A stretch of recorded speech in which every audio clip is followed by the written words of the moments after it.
audience who are not very familiar with our association. It's a global association, a strong and powerful association consisting of 17,000 meeting planners, professionals. It's a network. And one of the most important aspects of MPI is the educational content, the seminars, the certification programs that it prepares and offers to the community. And of course, exclusively to us as members. Of course, these videos, you have seen some of the conferences, the international meetings that we have, that MPI has organized and we have attended. As MPI Turkey Club, we have been approved since 2011, and we are the bridge between the MPI International Association and the local community. We try to share the educational content and the networking opportunities with our local community, but we also believe in Turkey, in our industry, the meeting and event industry, as being a strong, experienced and established group of people, professionals, and we would like us to be more and more active on the international platforms, such as MPI, the meetings, where we constantly try to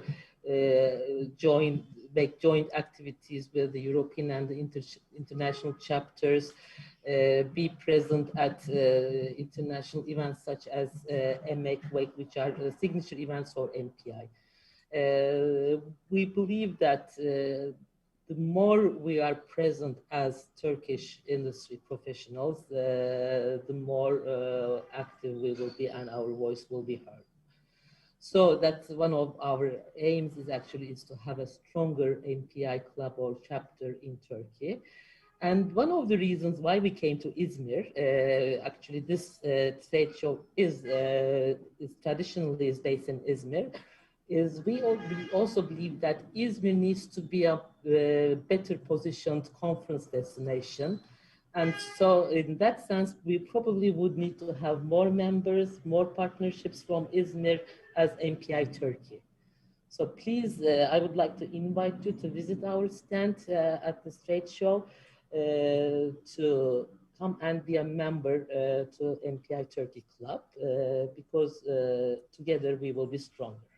But I will not take a long time because we have a group of very important and very prestigious panelists with us today discussing the future of our meetings and events industry. Let me very briefly introduce them. And starting from my screen, we have Ms. Karina Bauer. She's the CEO of IMEX Group. Also, IMEX has for us is one of the most important trade shows of the meeting and events industry. IMEX has also been very supportive to our industry during this COVID period and to MPI, and thank you, IMEX, for that. So we'll hear up from Karina. Then we have, again, Miguel Neves. He is on the board of MPI, and he is a social strategist, and he probably has very interesting views, comments about the future of our industry. And coming from the USA very early in the morning is Ms. Gina Samci. She is the Global Corporate Director of Sales Corporate Accounts of Marriott International. And she's also on the board of MPI Foundation. And thank you again. And the section will be moderated by Özen Krant Yozcu. Most of you might know her quite well in Turkey. She's a researcher and academician. At the moment, she is joining us from Porto, Portugal, at the European Business School, but she also is an instructor at Bilgi University, Bosphorus Boğaziçi University in Turkey. So she's well known in our community as well from the university or the academic side, and she will be moderating our panel. So I will try to mute myself and leave it to you, Özen Hoca. Thank you, Mrs. Gafralı. So I would like to also thank you for accepting our invitation and for being with us, MPI Turkey, in this digital fair. So I'm so excited to be with you on the stage to talk about Quo Vadis meetings. So this means that what will be trends, expectations, future of events and meeting industry. So I would like to start my first question with Karina Bauer. Dear Karina, of course, we will talk about the future. So what will be the future of trade shows like IMEX and events and meetings? Also, could you please explain some of 12 commitments that you have given of Talking Point 2021 on behalf of IMEX Group? Sure. Hi, thanks for having me, and pleasure to be here with the Turkish industry. Yeah, in terms of the future of meetings and events generally, I have to say we at IMEX are very positive and confident about the future of the industry. And, you know, that's not just because we're in the industry, but it's because of the feedback that we're seeing, the demand that we're seeing from right across the world, from our clients, our exhibitors, and also our buyers, but also because it's a basic human need, you know, to meet. I think if this pandemic has shown the world nothing else, it's shown how much people need and desire to be together. And I think we mustn't forget that the reason that people are not meeting at events right now is because there has been, and there is in many places still, a safety issue. Once that safety issue goes away, I see absolutely no reason that we can't be very confident about our industry coming back strongly. That doesn't mean it's going to be exactly the same. It's going to, every event will come back in the same way, but our industry, I'm absolutely certain, will come back very strongly, and that there's a huge, I know that there's a huge pent-up demand. I'll give you one example. In the UK here, Monday evening, our Prime Minister announced a roadmap for how the country will reopen based on you know, the data that comes out. And the next day, one of the smaller venues in London got £20 million worth of inquiries in just that one day. They've been receiving 0 inquiries for most of the past year, and they got 20 million in one day after that announcement. So that just shows you some of the pent-up demand that there is in the system. In terms of trade shows like IMEX, of course, our next trade show will be in November at Mandalay Bay in Las Vegas, so we're working very hard towards that. As I say, we've got huge demand from both the exhibitor and the buyer side to attend. People are really looking forward to coming together again and meeting each other face to face and doing business face to face. Of course, we have to look at all the safety procedures and how we keep people both safe but also comfortable as well. We have all been, as a world, through a kind of collective trauma, I think you could say. And so I think that's really important as event organizers, that we think about how to really make people feel comfortable in an event environment again, make sure people are safe, but also really think about the design of the event so that it is exciting for people to be there. When people come back together again in real life, you want to make sure that isn't a sterile experience, but it is a fantastic experience for them to be together. So we've got a lot to think about as organisers.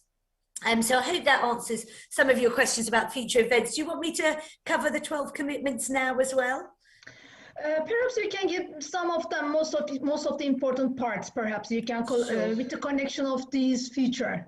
Yes, absolutely. I think for us at IMEX, you know, we always launch a talking point every year. Our talking point this year is nature, but what we also did was really launch our 12 commitments, which is really us focusing on a different key industry issue each month of the year. So this month, for example, February has all about been well-being and mental health. We'll also be covering this year sustainability, diversity and inclusion, what we're calling micro experiences.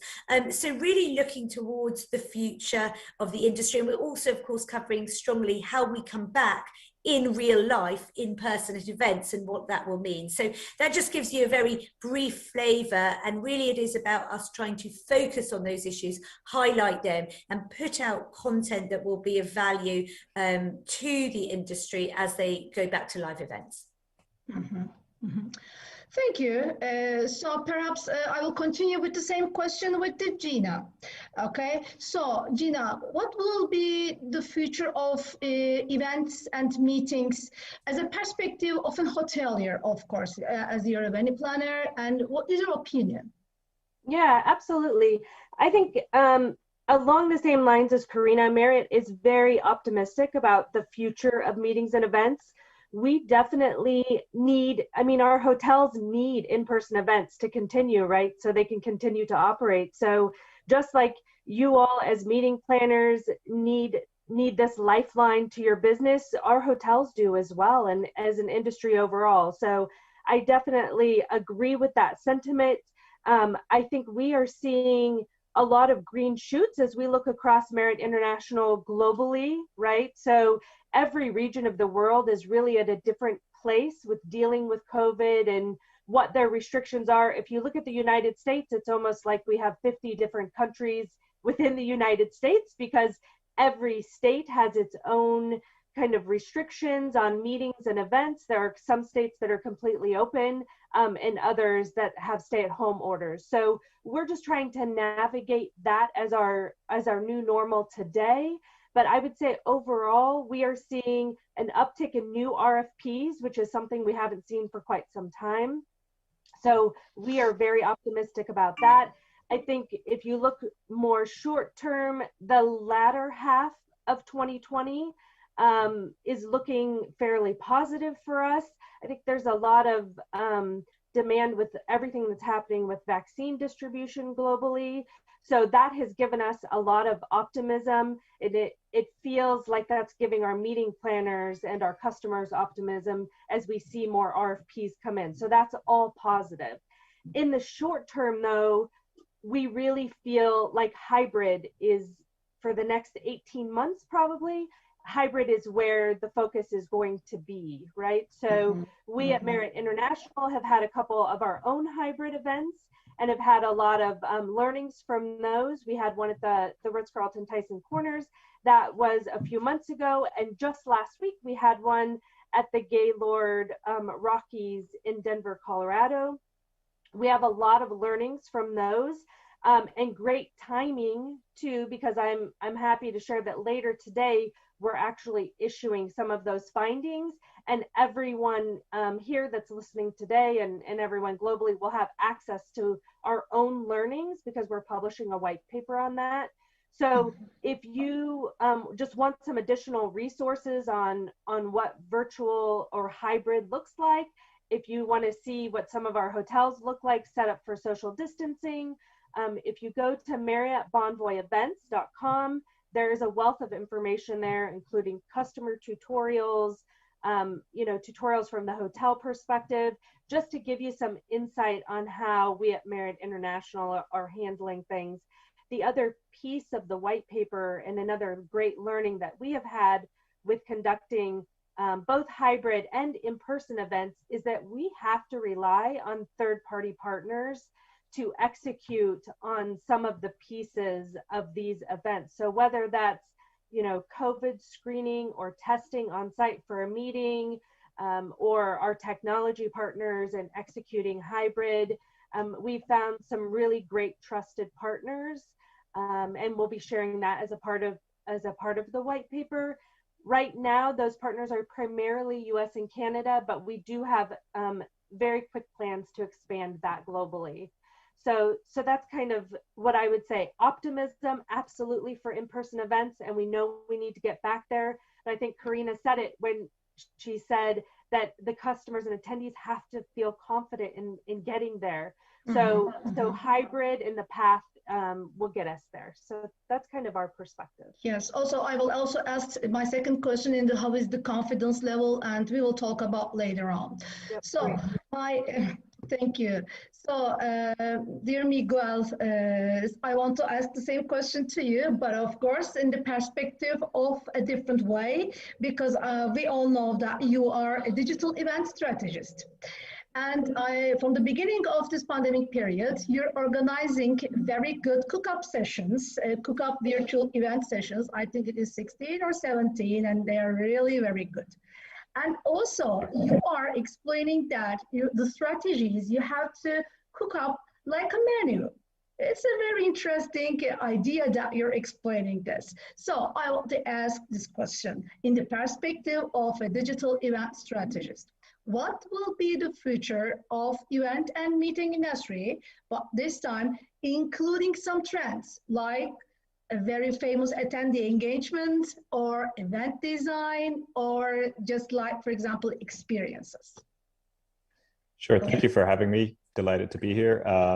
From the kind of digital event strategist perspective, I think in the last year or so, we've moved forward what would normally take us maybe 10 years in terms of understanding technology, in terms of learning, in terms of designing the experience of digital events, which I think nobody was ready for. You know, I think for somebody like me, it's been an incredibly busy time, but, you know, quite stressful, quite varied. It's been a really, really fascinating kind of experience. And I hope we never have to go through something like this again, but it is what it is, right? We deal with it. But I think this experience has also led us to have different expectations. And I'm a big fan of hybrid, or I think that's definitely the future for us. But what that really means is very different for different people. You know, for some people, hybrid is a face-to-face conference where some sessions are streamed online, and you have, you know, a virtual component where some people that maybe won't travel or can't travel see that, and that's perfectly fine. I don't know if I would call that completely hybrid, but there's definitely an online experience and there's an in-person experience. I don't know, and I don't really like to comment on when you know, we're going to be able to meet face to face. I think it's going to be different all over the world. But I agree with the sentiment that what's really important is people feeling confident and people feeling that like they want to get on a plane. You know, I had the opportunity to go to a series of meetings in the US last year around MPI. And I think while technically I could have maybe done it, there probably would have been some quarantines and some issues.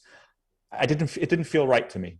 You know, it didn't feel right. And I think MPI and many organizations around the world are creating digital meetings, are creating digital experiences that enable us to, at least from the content side, we're able to get almost as good of an experience on the content side as we can when we're physically in the space. Some would even argue that you get a better experience because everybody who's on digital has a front row seat. You know, everybody can see the screen really well. Everybody can understand what people are speaking very clearly. However, when it comes to the networking and the social elements, the feedback that we get from speaking face-to-face, that's incredibly hard to do online. And it's very exhausting to be looking at your screen all day. Even if you do a well-designed digital experience, it's still very exhausting. So I definitely look forward to being able to meet face-to-face. I believe that the future is more about condensing content to a minimal and really focusing on the personal networking experience. And so I think things like IMEX and trade shows all around the world will continue to make sense, but the experience is going to change. You know, we're probably going to have more touchless experiences, less, you know, less kind of connection just to be more safe. But also, you know, there's a big focus on content. And I think there will continue to be a big focus on content. But where I think we need to really go is that discussion, you know, that interaction.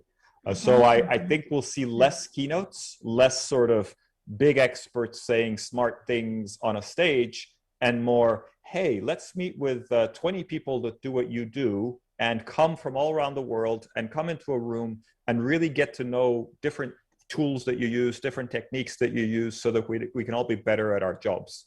And we could have done this, and we did do this to some extent, but we could have done this, you know, for the last 10, 20 years, but we tend not to. And I think this experience that we're living right now is going to push us in that direction. And those kind of experiences, I don't think are easy to do online. You can do variations. And so I don't think that we're going to see a lot of hybrid experiences that are going to try and kind of do that and be online at the same time. Because if I'm engaging with 20 other people face to face, I don't want to be on my phone. I don't want to be connected digitally. I want to be listening. I want to be talking. I want to be seeing their expressions. And I don't think that's going to go away. The size, the variety, the locations, those things will probably change, and we can discuss, what we predict. But I think those experiences are unique, and I think we're going to get better at creating those experiences. So I hope that answers your question. I know I went in all sorts of directions, but here you go. Yes, so thank you very much, Miguel. Of course, we can talk about the micro-segmentation and different kinds of trends in these topics, and also in these strategies implementing into these experiences or attending engagements. Thank you very much for your clear answer. So I want to continue with my second question to Karina again. So Karina, of course, we are living in really interesting days, and we can also talk about some unsuccessful things. But now I want to ask you the achievements. What are the achievements or positive takeaways from pandemic periods? Of course, if any, and the successes, because I think we need to talk about successes more, right? So to be optimistic. And you can explain us these success stories from the perspectives of your personal or business experiences, focusing on the first meeting and event. Yeah, I think it's a great question because, as Miguel said, we have had a decade's worth of learning in a year. I remember calling Miguel up last April and asking for help on the first Planet IMEX, because as an organization that had only done live trade shows, we just didn't have a clue as to how to put together the pieces for a virtual event. And I'm sure we weren't alone as an organization trying to work that out. Now it seems amazing that we didn't know, but you don't know until you do these things. So we certainly have all been through a firestorm of learning. I think from an organization perspective, from our perspective at IMEX, actually, again, remote working has been difficult, but it's also taught us a huge amount. I think as a team, in going away from what we did as an organization, which was executing live trade shows, and going and doing something totally different, we had to break down all sorts of barriers and silos within the organization, some of which we didn't even realize were there because we were so used to doing what we were doing. It wasn't a problem, but suddenly you realize that there were barriers there. So those have been broken down. People have learned new skills. People have actually brought in skills from their personal life into the home. And we've learned as well how to work in a completely different environment. And that is changing every day, the way we interact and the way we work. I actually believe as an organization, we're stronger and we're better. We're collaborating more. We're talking to each other more. People are getting involved in more things across the organization, and the transparency has increased through all of that. And also, we've really focused for us in particular in investing in things like our tech systems, on our information technology, our content marketing. So we're recruiting actually at the moment right across the business in different key areas that are going to be important going forward. So, I actually think this has been a truly difficult time for everybody, but I think we have used it to learn and develop, and ultimately as an organization, and I believe that the industry as a whole, this is what I see right across the industry, we will be stronger and better for it. And partly go back to what Miguel said, we've had a decade's worth of learning in a year. That's really tough, but we've done that learning very quickly, and so therefore, we're going to accelerate faster out of this. Thank you. Thank you so much. And I will continue with Gina also with the same question. So what do you think? What are the achievements or positive takeaways from the hotelier perspective also for the pandemic period? Yeah, absolutely.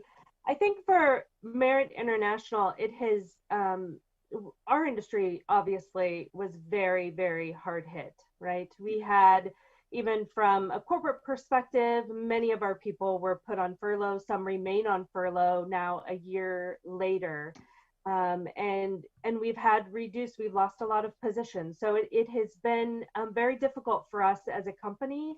I think our focus on our associates and putting our associates first and at the core of every decision we make has served us very well during this time.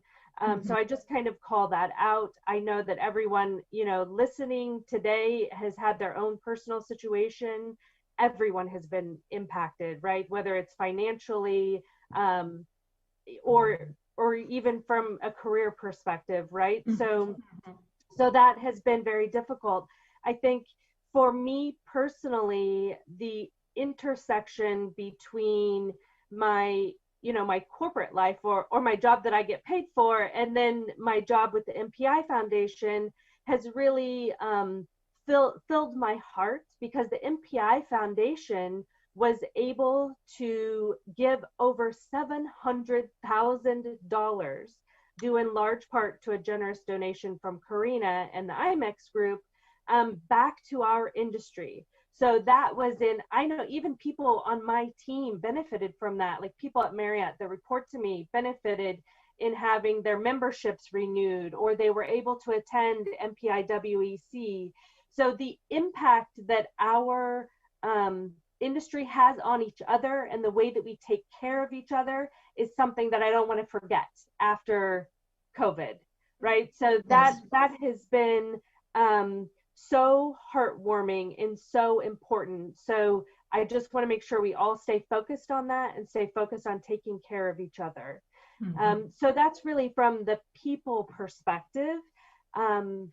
And then the other successes, I think from an MPI perspective, MPI was able to execute their World Education Congress. It happened to be at a Marriott hotel this year, which was fantastic, at one of our Gaylord hotels in Texas. We had over 1,700 attendees. 600 of those were in person in Texas. And this was in November. So really still in the middle of, the pandemic for everyone. And then there were 1,100 digital attendees from over 17 countries. And on that digital piece, they had almost 65,000 unique interactions between attendees. So just a huge success overall, one of the first industry events to take place. It was hybrid, and while it wasn't, the first hybrid, they think that it was actually the one that featured all live programming. So there, through MPI TV, there were 5-hour broadcasts each day that were all of the, general sessions. And then for anything else, they could go into a green room and do the same presentation live for a digital audience. So it was really a huge success from a safety perspective. They really took everything into consideration.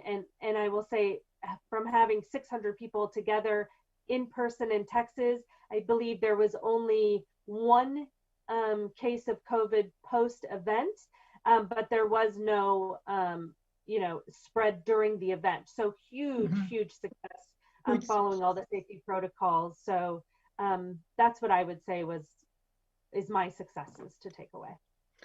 Thank you.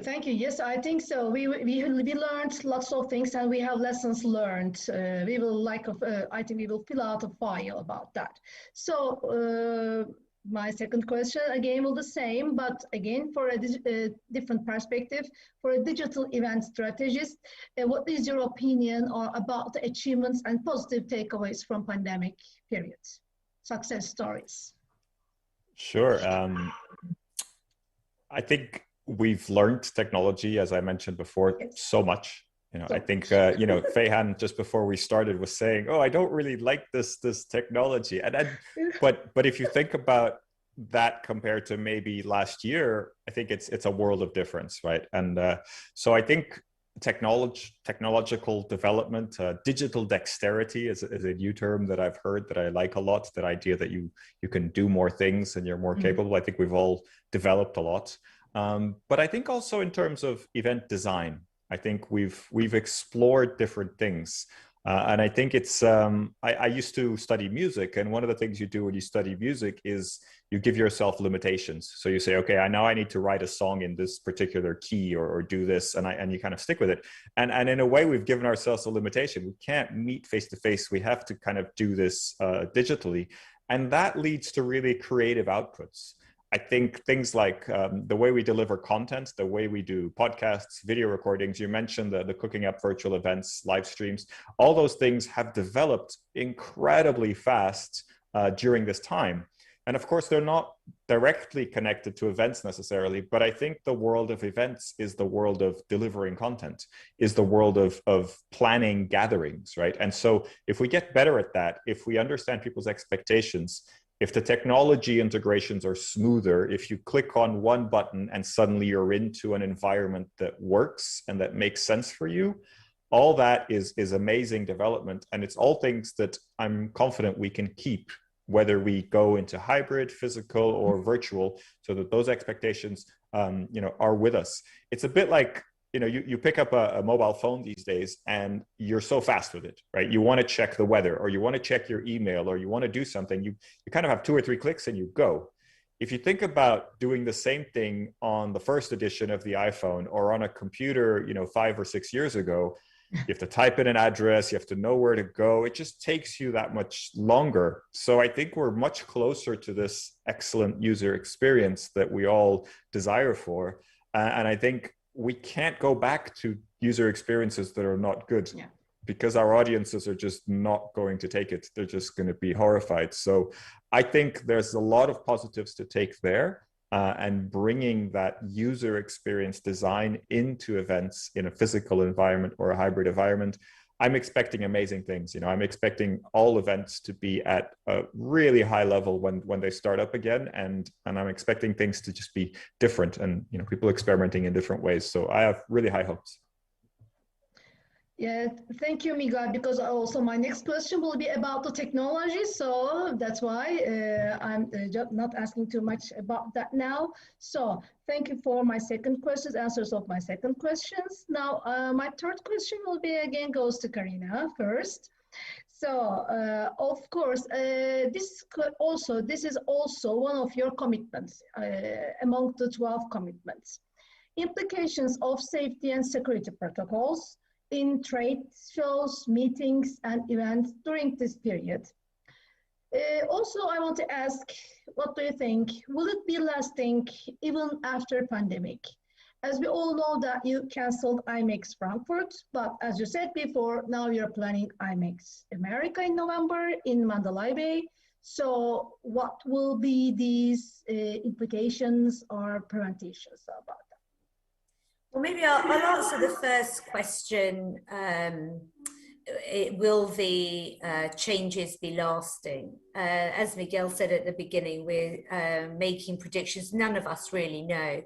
I believe that there will be some lasting changes. I think actually some of the changes that we're looking at around flow, and all events are really, to disperse crowds and queues and things like that. They weren't a great experience anyway, to be in the crowd, to be in the queue for 10 minutes. So things like that, I think I can imagine staying, because why wouldn't you create the most comfortable environment that you can for your attendees? Some of the things that we were looking at for Frankfurt this year, I fully expect us to do in Frankfurt in April 2022, because they were great ideas, things like having a beautiful outdoor cafe area under a big marquee and doing education outside. And these are things that we should be doing anyway. So as Miguel said, really thinking about the experience of our attendees and our guests. I think as well, people will, for a good amount of time, be more conscious about their hygiene as well. And again, that's no bad thing. At events, we all know, we've been to events where colds and coughs have gone around a room. So I think if people keep up better hand sanitation and things of that nature, those are the things I would expect to see remaining for quite a period of time. I think a lot of other things, once people are safe and secure, and with the pandemic, with vaccines, possibly with testing, I think a lot of other things will slowly disappear. In terms of what we're looking at for IMEX America this year, we are looking at all of those things. It's early for us. We're still 8.5 months out. So it's, and vaccines are rolling out very quickly. So it's early for us to say some of the things we're doing, but for certain, we expect mask wearing to be the norm and probably mandated. Hand sanitation, the flow of guests, that's going to be very important. Having multiple entrances, some one-way systems, looking at capacities in meeting rooms. Again, utilizing the outside space for education. And just as Miguel said, really thinking about the design of the event. I think it's critical that when people go back to live, they've made the effort to be back together. They want to have those connections. So how do we do that for them in the best way possible and create a great atmosphere? I think that's really important, that we think through the experience at every part of the journey and make sure people, when they have made that effort to be in person, really get from it what they need to. And I agree, this period has allowed us to really ask our attendees, what do you need? What do you want from these online digital events? And I think we're getting better at asking those questions and listening carefully to the answers and then designing a better experience. So those are the kind of things we're looking at. For us, we want to make sure people are genuinely safe and secure and feel comfortable as well. So we'll do whatever we need to make that possible within the environment that we have at the time. Yes, yeah, thank you. And also the same question, in the venue planner perspective for the Gina, what do you think, what will be the implications of safety security protocols in the hotel industry, of course in meetings and the event industry, but in the hotelier perspective? And also in your website, as before you said, you have mottos. You're saying that commitment to clean and contactless services. And you're saying that travel with confidence. How will this happen? Yeah, absolutely. Because we know if the travelers are not confident and do not feel safe staying in our hotels, they won't come, right? So we very early in the pandemic, Marriott had implemented our commitment to clean initiatives through all of our hotels. So that's almost 8,000 hotels globally. And kind of on the cusp of that, or on the backside of that, we also, even though events were not being held, we started a series with Connect with Confidence, right? So that is really the meetings and events portion of that, because we wanted to bring people together with confidence. We need to leverage health protocols, give people the option to participate in our own events, right? Because although we are hoteliers, we're also meeting planners, right? So yes, we're bringing our customers into our hotels all the time. We also wanted to make sure that whatever events that we're creating now during the pandemic, that they're fully immersive and it's engaging and people are getting what they need out of it. So in addition to our commitment to clean and our Connect with Confidence, internally for our own events, we implemented what we call the 5 W's. So this is just a great best practice. The 5 W's are wear a mask, wash your hands, watch your distance, well-being checks. So how do you incorporate well-being into an environment where everyone is socially distanced and make sure everyone is comfortable? I think to Miguel's earlier point, he wasn't yet ready to travel for a meeting. I actually attended some of that meeting in person. So everyone's at a different place. So make sure wherever they're at in their own comfort level that you're checking on them and that they're checking on themselves and making sure they're still comfortable. And then the last W is walk with the flow. So that's just something additional we have placed. That's where you're going to sit every time. So you're not all walking in and, kind of sitting where someone sat an hour earlier. You kind of own your seat like you do in a movie theater. And also, we've implemented this wristband where there's green, yellow, red. Green meaning I'm totally open. I will greet you with a hug like I always have. Yellow meaning, you know, maybe I'll do a fist bump or an elbow bump, and red meaning I really prefer not to have physical contact. So there are so many different things we have implemented into our own meetings to make sure that people are feeling comfortable and confident in being together. I would say from a digital perspective, we have really escalated our digital in our hotels. So more of our hotels now have online check-in through the Bonvoy app. We have shortened that timeline. I believe we were on like a 2-year timeline before, and now it's actually by the end of July, right? So a lot of those things are here to stay, and we've actually just moved up the timeline. We were moving that way anyway. Many of our hotels, when you're staying, you can order your room service and all of that right from your phone, from the app on your phone. You can get extra towels, blankets. So you don't have to pick up the phone in the room, right? You can do it all from your own phone on the app. And it's just a knock at the door and they drop it and go, right? So there's a lot of little changes within our hotels that are taking place that I think are here to stay and won't change.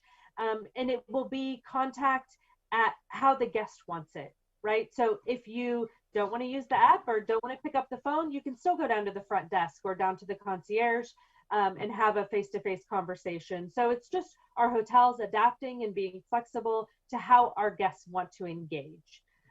So those, I think, are definitely here to stay.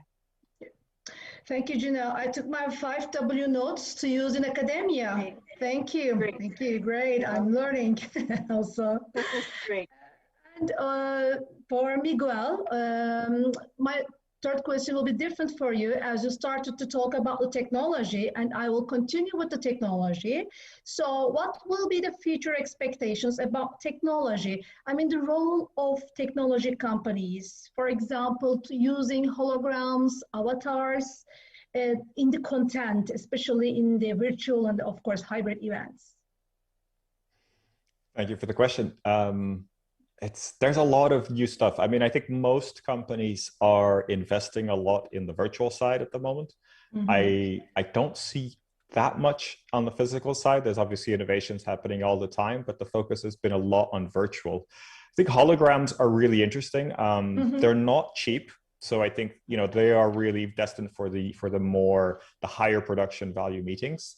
But it's great when you can have, you know, Bill Gates come to your meeting from the comfort of his own home or from a local Marriott hotel that has a, you know, telepresence or hologram feature, right? So you need to have a place that can do it on both sides.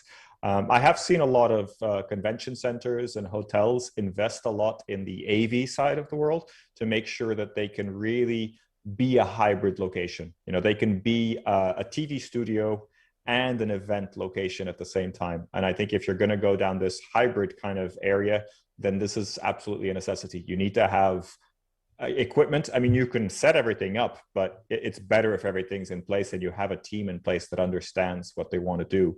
So I'm seeing big investments there. Where I'm seeing a lot of opportunities and I'm slowly seeing some green shoots is on the hybrid side.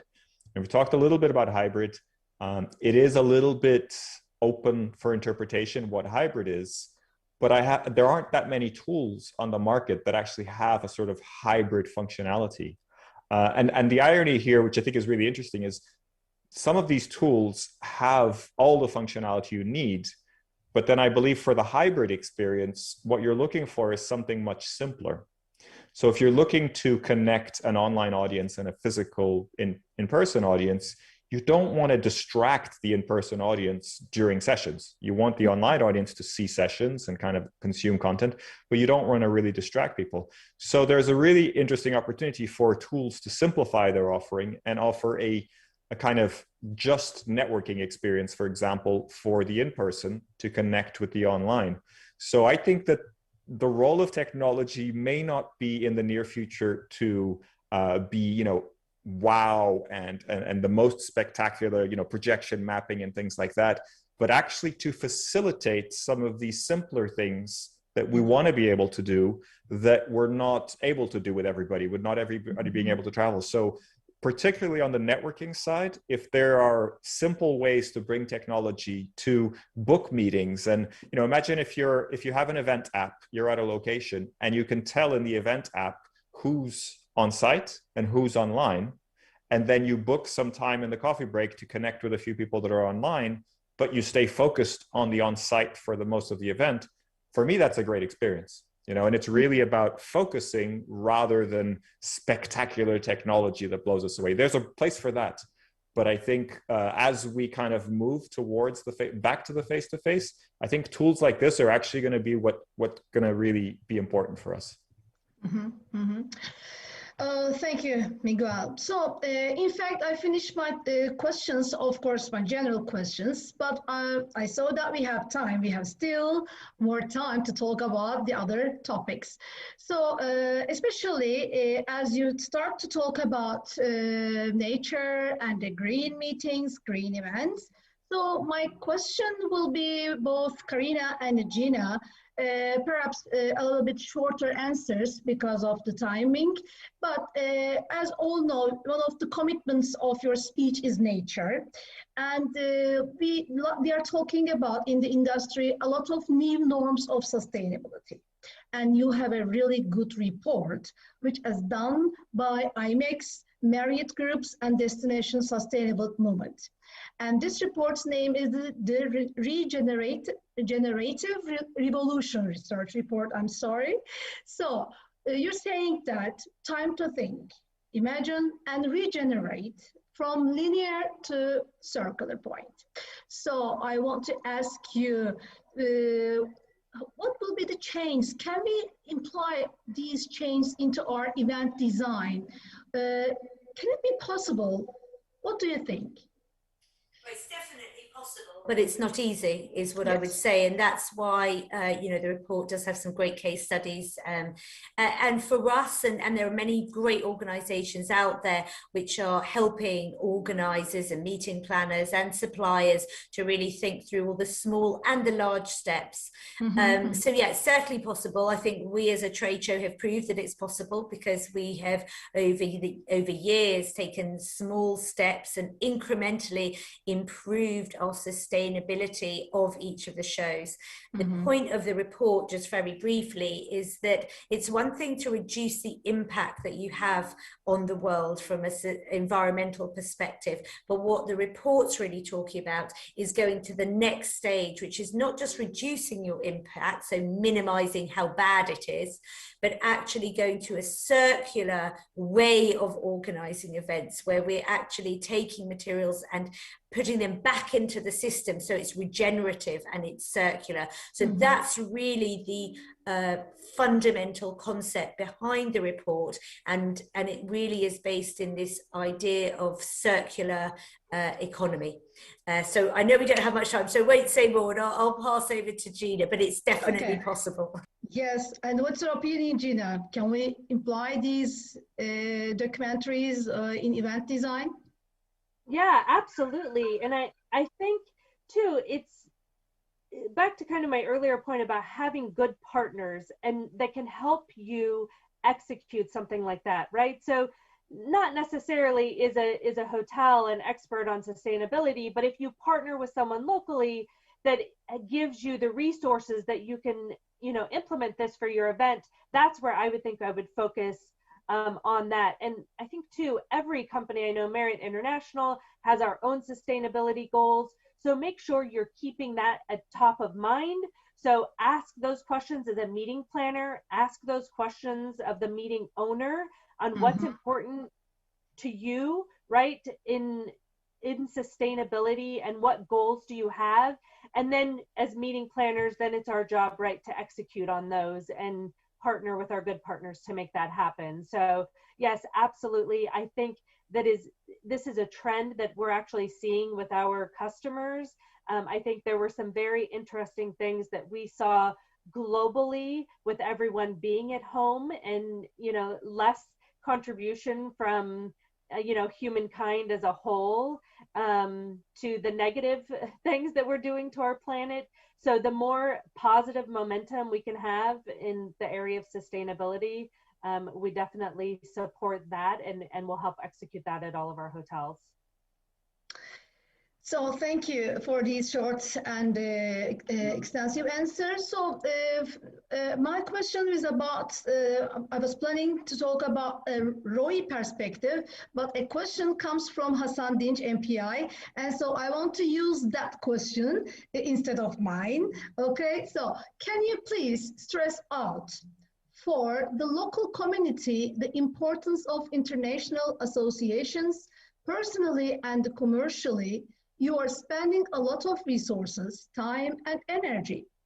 What's the ROI for individuals and companies?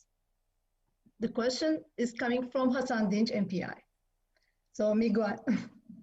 Sure, I'm happy to take this. Okay.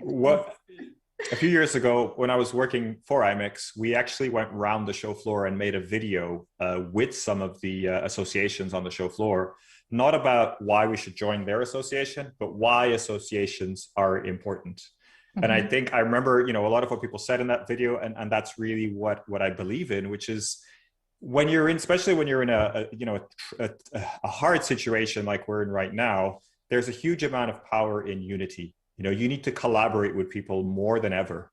Mm-hmm. So while I know it's tough to afford and to invest time and resources into international associations, if you're really serious about, being part of the industry, being part of the recovery, and connecting with people all around the world to discuss and to attract business, I think international associations make loads of sense, and they're, in my view, a really worthwhile investment. It's not an easy investment. You don't just sort of pay your membership and business arrives at your door. You have to work really hard.